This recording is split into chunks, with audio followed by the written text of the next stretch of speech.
જય શ્રી કૃષ્ણ મિત્રો, કેમ છો તમે બધા? આશા રાખું છું મજામાં હશો. હું છું દીપ્તિ's રસોઈ ગુજરાતીમાં આપ સૌનું સ્વાગત છે. આજે આપણે બનાવીશું શિયાળાનું સ્પેશિયલ અથાણું, ગાજર, મરચાં અને કેરીનું અથાણું. અત્યારે પણ કેરી મળી જ જાય છે. બધાને મેં જો આ રીતે સ્લાઇસમાં કટ કરી લીધા છે અને ધોઈ કોરા થાય ને ત્યાં સુધી એક કિચન ટોવેલ ઉપર પાથરી રાખવાના. એક આખો દિવસ આપણે પાથરી રાખશું ને એટલે એકદમ સરસ સુકાઈ જશે. હવે આમાં મૂળા પણ એડ કરી શકાય, પણ મને પર્સનલી નથી ભાવતા એટલે મેં એડ નથી કર્યા. કેરી ખાવાનું તો મન થઈ જ જાય જોઈને.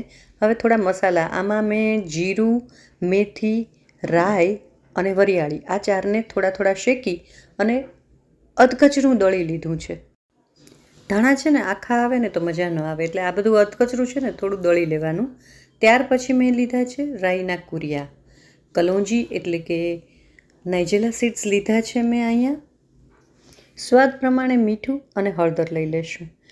હવે આ પંજાબી ટાઈપ અથાણું થાય એટલે આમાં એકચ્યુઅલી તો તેલ છે ને એ સરસવનું તેલ હોય, પણ આપણને સરસવનું તેલ ગુજરાતીઓને બહુ ન મજા આવે એટલે મેં અહીંયા શીંગ તેલ જ લીધું છે. એકદમ સરસ ધુમાડાબંધ ગરમ થઈ જાય ને ત્યાં સુધી ગરમ કરવાનું, પછી ઉતારી લેવાનું ગેસ ઉપરથી. હિંગ નાખવાની છે, થોડુંક ઠંડુ થવા દેવું, પછી આપણે આ બધા મસાલામાં મિક્સ કરશું, નહીંતર મસાલા બળી જશે. એટલે આમાં આપણે મિક્સ કરી દઈશું. સાથે 3 ચમચી વિનેગર નાખી દઈશું, જે સિન્થેટિક વિનેગર આપણે ચાઇનીઝને બધામાં યુઝ કરીએ ને, બસ આ એ જ વિનેગર છે. આમાં લીંબુની સ્લાઇસ પણ નાખી શકાય. તમે આ અથાણામાં તેલ વગર પણ બનાવી શકો, જેમાં લીંબુનો રસ અથવા તો વિનેગર થોડું વધારી એનું પ્રમાણ અને તમે રાખો એટલે આ અથાણું તમે ઓઇલ વગર પણ બનાવી જ શકો. હવે આ મસાલો રેડી છે, એને થોડોક ઠંડો થવા દેશું. સાવ ઠંડો થઈ જાય ને પછી આપણે જે આ સુધારી અને જે કટ કરીને રાખેલા વેજીટેબલ્સ છે, મરચાં, ગાજર, કેરી, એ બધું ઉમેરી દઈશું અને એકદમ સરસ રીતે મિક્સ કરી નાખશું.